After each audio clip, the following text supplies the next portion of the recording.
코로나19 주요 확산 지역에 거주하는 1981년생 이상 BC 주민들은 앞으로 아스트라제네카 백신을 앞당겨 접종할 수 있게 됩니다.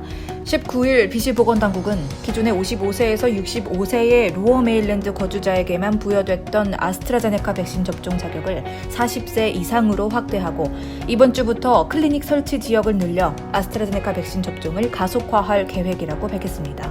발표에 따르면 새롭게 백신 클리닉이 설치되는 지역은 BC주 동북부에 위치한 도슨 크릭과 켄싱턴, 포트 코키틀람, 북부 델타, 사우스 랭리 타운십, 웨스트 아보치포드, 그리고 스쿼미시이며 서리 지역은 이스트와 웨스트 뉴턴, 웨일리, 파노라마, 플리루드, 노스 서리 등 총 13곳입니다. 코로나19 발생률이 높은 고위험 지역에 설치되는 이 클리닉들은 모더나와 화이자 백신을 취급하는 다른 지역 클리닉이나 약국과는 별도로 아스트라제네카 백신 접종만을 위해 운영될 예정입니다. 특별히 코로나19 전염성이 높은 지역에 거주하는 BC 주민들은 온라인 백신 접종 예약 사이트를 이용해 백신 등록을 할 수 있으며 등록 당일 접종 예약을 잡을 수 있도록 우선 자격이 부여됩니다. BC 주민들은 정부 예약 사이트에서 우편 번호를 입력해 자신의 거주지가 전염성이 높은 지역인지 확인할 수 있으며 이후 접종 희망자들은 개인 건강번호가 적힌 케어카드나 BC 운전면허증 또는 BC 서비스 카드를 지참해 클리닉을 방문하면 됩니다. 다음 소식입니다. 조만간 BC주에서 백신 접종을 받는 근로자들은 최대 3시간까지 유급 휴가를 받을 수 있게 될 전망입니다.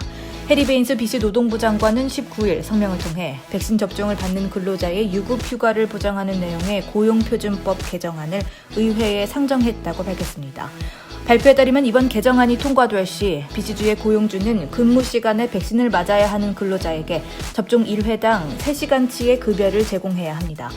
이는 근로자들이 생계를 걱정하지 않고 자유롭게 코로나19 백신을 맞을 수 있도록 돕기 위한 조치로 유급휴가를 제도적으로 보장하기 위한 의도입니다. 베인스 장관은 많은 근로자들이 백신을 맞기 위해 임금을 포기해야 한다는 사실을 잘 알고 있다며 이 유급휴가 제도는 이러한 근로자들의 고충을 해결하고 경제적인 부분도 보장해 줄 것이라고 강조했습니다.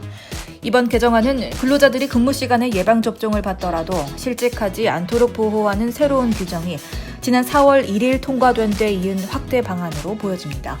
노동부에 따르면 개정안이 통과될 시 시행일은 4월 19일자부로 소급 적용될 예정입니다. 다음 뉴스입니다. 월요일 이른 저녁 코키틀람 공원에서 총격 사건이 일어나 한 명이 숨졌습니다. 경찰에 따르면 19일 오후 6시 30분쯤 코키틀람의 타운센터 파크에서 총격이 일어났습니다. 총격을 맞은 피해자는 중상을 입고 병원으로 옮겨졌지만 치료를 받던 중 결국 숨졌습니다. 이 피해자는 20세의 베일리 맥킨리로 밝혀졌습니다. 이번 총격 사건은 이른 저녁 한여름과 같은 날씨를 즐기기 위해 많은 시민들이 모인 공원 한복판에서 발생해 큰 충격을 주고 있습니다. 사건이 발생한 타운센터 파크는 놀이터와 운동시설 그리고 산책 코스도 있어 코키틀람 시민들이 가족 단위로 많이 찾는 곳입니다. 경찰에 따르면 이 사건은 특정 인물을 노린 총격으로 추정되며 용의자는 아직 검거되지 않았습니다. 이번 총격은 지난달 29일 이후 코키틀람에서 발생한 5번째 총격 사건입니다. 이 사건에 앞서 지난 17일 저녁 밴쿠버 콜하버에서도 총격 사건이 발생해 31세 남성이 숨진 바 있습니다.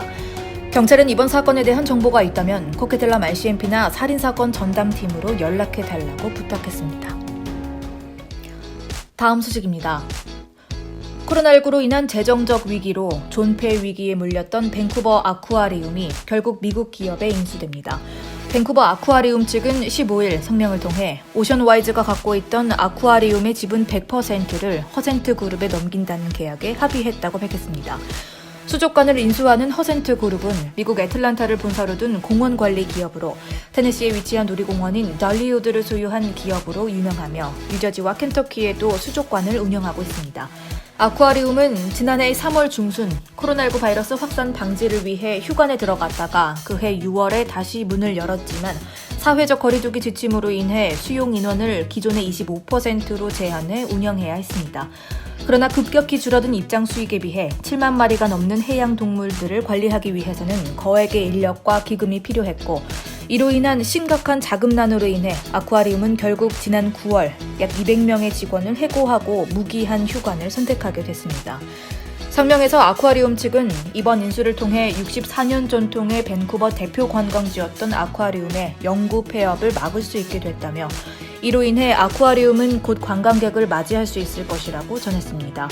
허센트그룹은 성명을 통해 밴쿠버 아쿠아리움을 인수할 수 있게 돼서 기쁘고 영광이라며 앞으로 아쿠아리움 방문객들에게 독특하고 신비로운 경험을 제공하기 위해 지원과 투자를 아끼지 않겠다고 밝혔습니다.